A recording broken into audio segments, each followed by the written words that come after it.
বিদেশি রান্নাগুলোতে দেশি স্বাদ আনার টেকনিক জানতে হয়। ময়দা মাখানো ও বেলাবেলির ঝামেলা ছাড়াই বানিয়ে নিলাম মুচমুচে বন্ডা।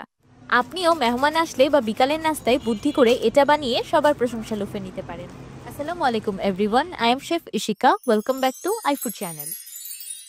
পটাটা বন্ডা বানানোর জন্য আমি প্রথমেই একটি প্যানে দিয়ে দিলাম 1.5 কাপ পানি। পানিতে বলক চলে আসার পর দিয়ে দিলাম 1 টেবিল চামচ বাটার। আপনার ইচ্ছে করলে এখানে বাটারের পরিবর্তে 1 টেবিল চামচ ঘি বা 1 চা চামচ রান্নার তেলও ব্যবহার করতে পারবেন। এখন দিয়ে দিলাম 1 চা চামচ বা স্বাদ মতো লবণ আর 1 টেবিল চামচ চিকেন পাউডার। এটা আমার ঘরে তৈরি চিকেন পাউডার, যেটার রেসিপি আমি কিছুদিন আগে আমার চ্যানেলে শেয়ার করেছিলাম। এই হোমমেড চিকেন পাউডারের রেসিপি ভিডিও লিংক আপনারা আমার ইউটিউবের ডেসক্রিপশন বক্সে পেয়ে যাবেন। আপনারা এখানে চিকেন পাউডারের পরিবর্তে চিকেন স্টক কিউবসও ব্যবহার করতে পারবেন। সেই সাথে দিয়ে দিলাম 1 চা চামচ প্যাপ্রিকা পাউডার। আপনারা এখানে প্যাপ্রিকা পাউডারের পরিবর্তে হাফ চা চামচ লাল মরিচের গুঁড়া ব্যবহার করতে পারেন। এবার সবকিছু একসাথে খুব ভালোভাবে মিশিয়ে চুলার ফ্লেমটাকে লো করে দিব। এখন পানিতে অ্যাড করে দিচ্ছি 1.5 কাপ ময়দা। এখন দ্রুত ময়দাটাকে পানির সাথে খুব ভালোভাবে মিশিয়ে একটি ডো তৈরি করে নেব। এই কাজটা খুব দ্রুত করতে হবে যেন পানি আর ময়দা একসাথে খুব ভালোভাবে মিশে যায় আর ময়দায় দলা পাকিয়ে না যায়। আপনার ইচ্ছে করলে এখানে ময়দার পরিবর্তে আটাও ব্যবহার করতে পারবেন, কোনো অসুবিধা নেই। খুব সুন্দর একটা ডো তৈরি হয়ে গিয়েছে। এবার আমি এটাকে চুলা থেকে নামিয়ে দিব। ডোটাকে কিছুক্ষণ ঠান্ডা করে নিব যেন হাত দিয়ে ধরা যায়। অতিরিক্ত ঠান্ডা করবেন না, কারণ এই ধরনের ডোগুলোকে গরম গরম মথে নিলেই বেশি সফট এন্ড স্মুথ হয়। ডোটা এখন হালকা ঠান্ডা হয়ে হ্যান্ডেবল হয়ে গিয়েছে। এটাকে কোনো রকম মথামথি করার প্রয়োজন নেই, জাস্ট হাতের সাহায্যে স্মুথ করে নিলেই হবে। ডোয়ের টেক্সচারটা ঠিক এমন হবে, না খুব বেশি শক্ত না খুব বেশি পাতলা। আমি ডোটাকে একটি ভিজা কাপড় দিয়ে ঢেকে রাখছি যেন উপরের পাশটা ড্রাই না হয়ে যায়। এখন এটাকে সাইডে রেখে আমি পটাটা বন্ডার ফিলিংটা তৈরি করে নিব। একটি প্যানে দিয়ে দিলাম 3 টেবিল চামচ রান্নার তেল। এবার তেলে দিয়ে দিলাম একটি চিকেন ব্রেস্ট পিস। দেখতেই পাচ্ছেন আমি মুরগির বুকের মাংস ছোট ছোট করে কেটে নিয়েছি। আপনারা ইচ্ছে করলে এখানে থাইয়ের মাংসটাও ব্যবহার করতে পারবেন, কিন্তু অবশ্যই বোনলেস ব্যবহার করতে হবে। মাংসগুলোর কালারটা চেঞ্জ হয়ে যাওয়ার পর দিয়ে দিলাম 3টি মিডিয়াম সাইজের সিদ্ধ আলু। আমি আলুগুলোকে ছোট ছোট করে কেটে আগে থেকেই সিদ্ধ করে রেখেছিলাম। আজকে আমি আপনাদের এমন সহজ আর মজার একটা ফিলিং বানানো শিখিয়ে দিব, যেটা শুধু এই রেসিপিতেই কেন, আপনারা আরো অন্যান্য রেসিপিতেও ব্যবহার করতে পারবেন। এখন কিছু মশলা অ্যাড করে নিব। দিয়ে দিলাম 1 চা চামচ পেঁয়াজের গুঁড়া, 1 চা চামচ রসুনের গুঁড়া, 1 চা চামচ চিলি ফ্লেক্স, 1 চা চামচ চাট মশলা আর 1 চা চামচ আমচুর পাউডার। এটা আমার ঘরে তৈরি আমচুর পাউডার। এটার রেসিপিও আমি কিছুদিন আগে আমার চ্যানেলে শেয়ার করেছিলাম। আপনারা ইচ্ছে করে চেক করে নিতে পারেন, লিংক ডেসক্রিপশন বক্সে পেয়ে যাবেন। একদম লাস্টে দিয়ে দিলাম 1 চা চামচ বা স্বাদ মতো লবণ। এবার সবকিছু একসাথে খুব ভালোভাবে মিক্স করে নিব। এবার একটা পটেটো ম্যাশারের সাহায্যে আলু আর মাংসগুলোকে হালকা ম্যাশ করে নিব। আমি আধা ভাঙা করে নিয়েছি, একদম সম্পূর্ণ ম্যাশ করিনি, আবার একদম আস্তও রাখিনি। নামানোর 2 মিনিট আগে দিয়ে দিলাম হাফ কাপ পেঁয়াজ কুচি।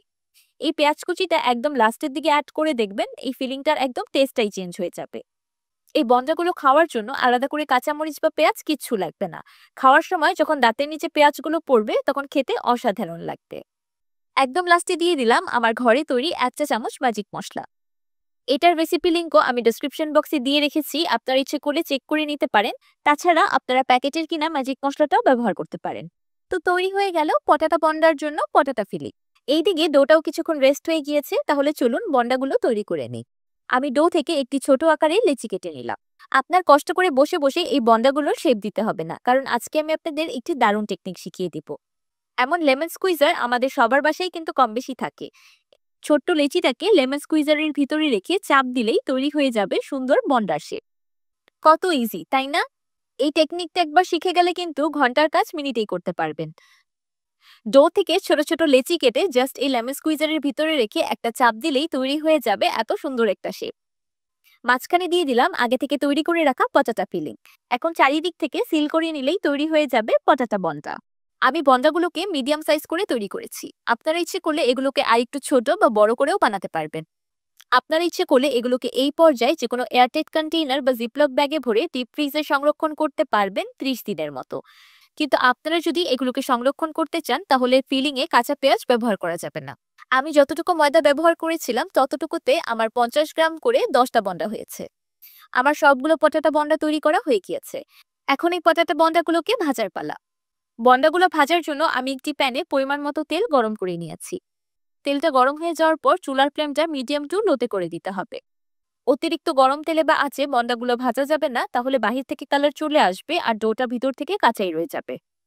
একটু সময় নিয়ে আস্তে আস্তে ভাজলে যেমন পারফেক্টলি কুক হবে, তেমন অনেক দীর্ঘ সময় পর্যন্ত মুচমুচেও থাকবে। এই পটাটা বন্ডাগুলো একবার খেলে আপনি সিঙ্গারা খাওয়া ভুলে যাবেন, এটা তো আমি গ্যারান্টি দিয়ে বলতে পারবো। আমি বন্ডাগুলোতে সিঙ্গারার মতো একটা কালার রেখেছি, আপনারা ইচ্ছে করলে আরো লাল লাল করেও ভেজে নিতে পারেন। তো তৈরি হয়ে গেল বাহির থেকে মুচমুচে ভিতর থেকে জাদুর ফিলিং এ ভরপুর পটাটা বন্ডা। বিকালের নাস্তায় বলেন বা মেহমানদারিতে এমন একটা নাস্তা আইটেম থাকলে আর কিছু কি লাগবে বলুন তো। আমার মনে হয় না এর থেকে সহজ পদ্ধতিতে এমন নাস্তার রেসিপি দ্বিতীয়টি আছে। দেখে মনে হচ্ছে না, কিন্তু আমি আপনাদেরকে শুনিয়ে দিচ্ছি যে বন্ডাগুলো কতটা বেশি মুচমুচে হয়েছে।